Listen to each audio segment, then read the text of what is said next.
Man up, be man enough to face the investigation in the interest of justice and equity para doon sa dalawang players which you call as your brother.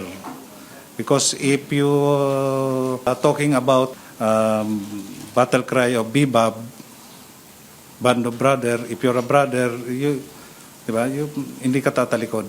Ito ang naging panawagan ni PNP CIDG Director Police Major General Robert Murico II kay Ateneo de Manila University basketball team former coach Tab Baldwin. Sinabi niya ito matapos ang isinagawang investigasyon sa likod ng pagkasawi ng ADMU basketball team player Rene Baterbonia at Divine Adili. Sa kanila kasing paunang investigasyon, lumalabas na hindi aksidente ang nangyari na team building sa Aurora noong June 8. Ito'y matapos ipatawag noon pang June 15 ang miyembro ng Ateneo basketball team coaching staff maging dating manlalaro. Dito sinabi pasado 2:30 ng hapon, dinala ang manlalaro sa nasa 700 meters mula sa shoreline para sa isang water activity. He is not in the position to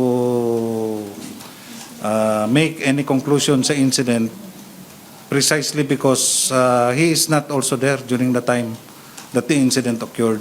We will exhaust all available power that the CIDG has been given by the law, including the filing of contempt and obstruction of justice cases against them.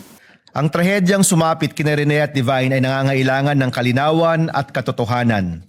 At para po sa magulang, pamilya, kaibigan at komunidad ni Rene at Divine, posible pong maging espasyo ang Senado upang lumabas ang katotohanan sa mga pangyayari sa araw na yon. Isang immigration lookout bulletin order na rin ang inilabas laban kay Top Baldwin at 4 pang opisyal ng basketball team. Samantala sa isang Facebook post ng Ateneo Seniors Alliance, hinihikayat nila ang miyembro ng Class of 2026 na magsuot ng itim na bands bilang pakikiisa sa pamilya ni Rene Baterbonia at Divine Adili. Git ng Ateneo Seniors Alliance na hindi maaaring umastang parang walang nangyari, lalo't hanggang ngayon marami pang mga tanong na hindi pa nasasagot kaugnay ng pagkalunod ng 2 atleta mula Ateneo. Angel Arquero, RNG News.